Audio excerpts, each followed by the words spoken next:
बहुत समय पहले की बात है। दिल्ली शहर में एक लड़का और एक लड़की रहते थे। लड़के का नाम विशाल और लड़की का नाम अंशिता था। वो दोनों एक ही कॉलेज में पढ़ते थे। दोनों एक दूसरे से बेहद प्यार करते थे। दोनों ही पढ़ाई में बहुत ही होशियार थे। अंशिता बहुत ही खूबसूरत थी। जो कोई भी उसे देखता तो उसका दीवाना हो जाता। एक दिन की बात है। विशाल अंशिता से कहता है, अंशिता, ऐसे कब तक चलता रहेगा? मैंने तो अपने घर वालों से अपनी और तुम्हारी शादी की बात भी कर ली, पर तुम कब अपने घर वालों से शादी की बात करोगी? मेरी माँ भी बीमार रहती है। तुम्हें पता है ना, मैं तुम्हारे बिना एक पल भी नहीं रह सकता। अगर तुम मुझसे दूर हो गई तो मैं मर ही जाऊंगा। तुम भी ना कैसी कैसी बातें करते हो जाएगी शादी, कर लूंगी। इतनी जल्दी क्या है अभी शादी की? तुम समझते क्यों नहीं हो? मेरी माँ की तबीयत खराब रहती है और वो चाहती हैं कि उनके जीते जी ये शादी हो जाए। ये तो नहीं कि तुम्हारी माँ की तबीयत की वजह से मैं शादी कर लूं। और ये कहकर अंशिता वहाँ से गुस्से में चली जाती है। विशाल भी कहता है, पता नहीं ये लड़की कब शादी के लिए मानेगी। और विशाल अपने घर चला जाता है। और घर जाते ही विशाल की माँ विशाल से कहती है, बेटा तूने अंशिता से शादी की बात की? हाँ माँ, पर वो अभी शादी नहीं करना चाहती, पर वो थोड़े ही दिन बाद मान जाएगी। माँ विशाल की बात सुनकर चुप हो जाती है और वो अपने कमरे में सोने चली जाती है। और अगले दिन विशाल माँ से कहता है, माँ, मैं कॉलेज जा रहा हूँ, आने में थोड़ी देर हो जाएगी। और ये कहकर विशाल कॉलेज चला जाता है। कॉलेज पहुंचकर वो अंशिता से बात करता है, पर अंशिता विशाल से कोई बात नहीं करती और वो वहां से चली जाती है। विशाल अंशिता को आवाज लगाता रह जाता है, पर अंशिता उसकी कोई बात नहीं सुनती। विशाल कहता है, आज ये अंशिता को क्या हो गया? इसने तो पहले कभी ऐसा नहीं किया और आज ये कुछ बदली बदली सी भी लग रही है। और विशाल अपनी क्लास में चला जाता है। वहां जाकर देखता है कि अंशिता एक लड़के से बहुत हंस हंस कर बातें कर रही है। वो लड़का बहुत ही सुंदर है। तभी विशाल वहां आता है और वो लड़का वहां से चला जाता है। विशाल अंशिता से कहता है, कौन है ये लड़का? आज ही क्लास में नया नया आया है। इसका नाम मोहित है और ये बहुत ही पैसे वाला है। इसके पास गाड़ी भी है। अच्छा, ठीक है। विशाल अंशिता की बात का कोई जवाब नहीं देता। तभी अंशिता विशाल से कहती है, तुम्हें क्या लगा मुझे इस लड़के से बातें करते हुए? कुछ नहीं। और विशाल अंशिता से कुछ नहीं कहता और अपने घर चला जाता है। और घर पहुंचकर विशाल रात भर यही सोचता रहता है कि आखिरकार अंशिता को हुआ क्या है, वो मुझसे बात क्यों नहीं करती। और वो सोचते सोचते सो जाता है। अगले दिन विशाल अपनी माँ से कहता है, माँ, मैं किसी काम से बाहर जा रहा हूँ। ठीक है बेटा, पर समय से घर आ जाना। ठीक है माँ। और ये कहकर विशाल अपने काम से चला जाता है। वो एक कॉफी शॉप में देखता है कि अंशिता मोहित के साथ बड़े हंस हंस कर गले लगकर बात कर रही है। विशाल को ये देखकर कुछ भी समझ नहीं आ रहा था कि ये सब क्या हो रहा है। अंशिता को मोहित के साथ इस तरह बातें करते हुए बड़ा अजीब लग रहा था। तभी वो कहता है, क्यों ना पास जाकर देखा जाए, आखिर चक्कर क्या है। और मोहित पास जाकर देखता है तो वो उनकी बातें सुनकर हैरान हो जाता है। अंशिता मोहित से कह रही थी, मोहित तुम मुझसे कब शादी करोगे? जब तुम बोलो, अगले हफ्ते, ठीक है? हाँ ये ठीक है। तुम्हें पता है मैं तुमसे कितना प्यार करती हूँ। मैं तुम्हारे बिना नहीं जी सकती। अगर तुम मुझे नहीं मिले तो मैं मर जाऊंगी। ऐसा कुछ नहीं होगा। अब तो हमारी अगले हफ्ते शादी है। अब तो खुश हो? हाँ क्यों नहीं, मैं बहुत खुश हूँ। तभी मोहित कहता है, अच्छा, अब मैं चलता हूँ। और ये कहकर मोहित वहाँ से चला जाता है। तभी दूर खड़ा उन दोनों की बातें विशाल सुन रहा होता है और अंशिता विशाल को देख लेती है और वो कहती है, अच्छा है मोहित इसके आने से पहले चला गया। वो विशाल से कहती है, तुम कब आए? मुझे बताया भी नहीं कि तुम यहाँ आने वाले हो। इसमें बताना क्या? तुम यहाँ कैसे? किसी से मिलने आई हो? अंशिता घबराते हुए कहती है, नहीं तो मैं किससे मिलने आऊंगी। और वो विशाल की बात काट देती है और कहती है, अच्छा ये बताओ तुम यहाँ कैसे? कुछ नहीं, किसी काम के सिलसिले में आया था। तो तुम्हारा काम हो गया? नहीं, पर करने कुछ और काम आया था। पर करके कुछ और काम जा रहा हूँ। मैं समझी नहीं। कुछ नहीं। और विशाल बिना कुछ कहे वहाँ से चला जाता है। उसका मन बहुत दुखी था, वो बहुत रो रहा था। वो सपने में भी नहीं सोच सकता था कि अंशिता उसके साथ ऐसा कर सकती है। ये मुझे धोखा दे रही है।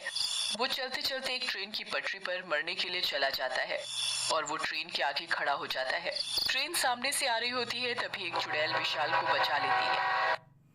चुड़ैल विशाल से कहती है, तुम अभी मर जाते, तुम मरना क्यों चाहते हो? चुड़ैल, तुम तो चुड़ैल हो और तुमने मुझे बचाया। हाँ, मैं चुड़ैल हूँ। हर कोई चुड़ैल बुरी नहीं होती। मैं बुरी चुड़ैल नहीं हूँ। अच्छा, अब ये बताओ तुम मरना क्यों चाहते हो? और विशाल चुड़ैल को अंशिता के बारे में सब बताता है। चुड़ैल विशाल से कहती है, मेरे साथ भी ऐसा ही हुआ था।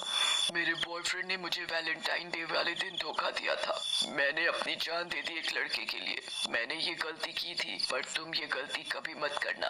अब मैं जी कर भी क्या करूँगा? ऐसा नहीं कहते, जीने के और रास्ते भी हैं, पर हम उन्हें समझ नहीं पाते। तुमने एक बार भी सोचा कि तुम्हारी मरने के बाद तुम्हारी माँ का क्या होता? वो तो बेचारी तुम्हारे गम में ऐसे ही मर जाती।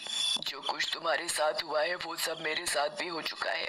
हाँ, तुम सही कह रही हो। मैं मर जाता तो मेरी माँ का क्या होता? तुमने मेरी आंखें खोल दी।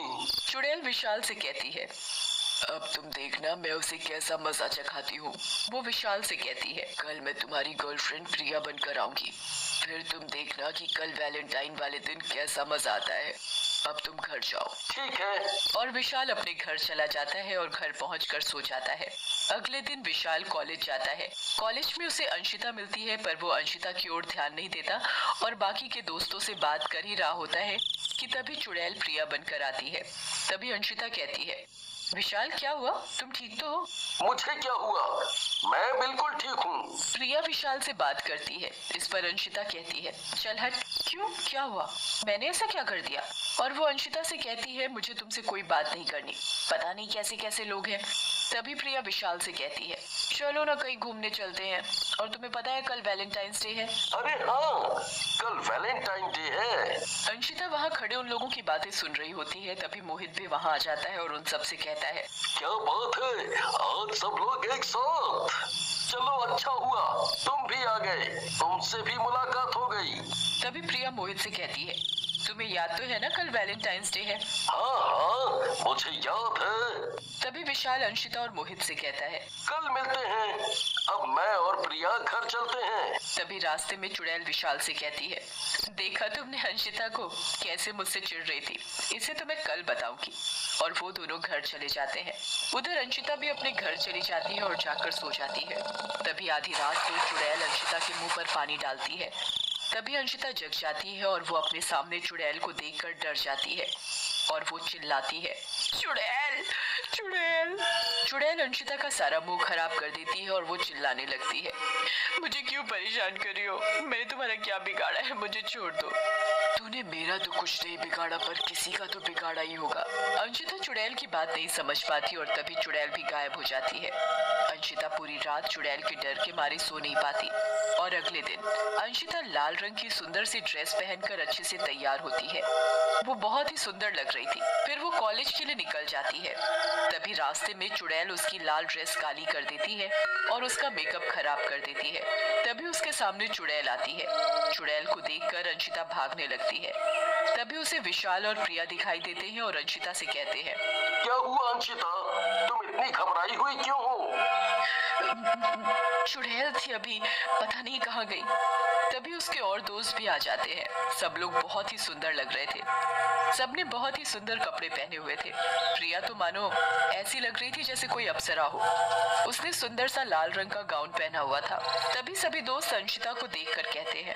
तभी मोहित भी वहां आ जाता है और अंशिता को ऐसे तैयार देखकर उससे कहता है, अरे अंशिता, आज तुम ऐसे कैसे बनकर आई हो? और फिर सभी दोस्त अपनी अपनी गर्लफ्रेंड को लाल गुलाब देते हैं और विशाल भी प्रिया को लाल गुलाब देता है और मोहित भी प्रिया को ही गुलाब देता है। मोहित अंशिता को कोई गुलाब नहीं देता। अंशिता मोहित से कहती है, ये तुम क्या कर रहे हो? तुम प्रिया को गुलाब कैसे दे सकते हो? तुमने अपने आप को देखा है? तुम जब किसी और की नहीं हो सकी तो मेरी क्या हो होगी। तुम क्या जानो सच्चा प्यार क्या होता है। तभी मोहित अंशिता से कहता है, मुझे पता चल गया है तुम्हारे और विशाल के बारे में। तुमने विशाल को धोखा दिया है। अंशिता मोहित की बात सुनकर कुछ नहीं बोलती। अंशिता विशाल और प्रिया को देखती है। दोनों बहुत ही खुश लग रहे थे। अंशिता को अपने किए पर पश्चाताप हो रहा था, पर अब किया भी क्या जा सकता था। वो अपने किए पर बेहद ही शर्मिंदा थी और अंशिता को भी सबक मिल जाता है।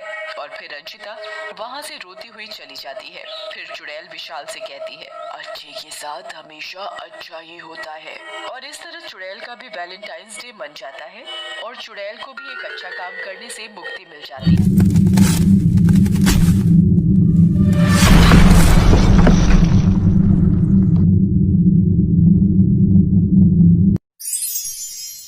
नमस्ते दोस्तों, प्लीज़ मेरे वीडियो को लाइक कीजिए, चैनल को सब्सक्राइब कीजिए और बेल आइकन को प्रेस कर दीजिए और बने रहिए हमारे साथ रोमांचक वर्ल्ड में। बहुत जल्द दोबारा मिलते हैं। Take care.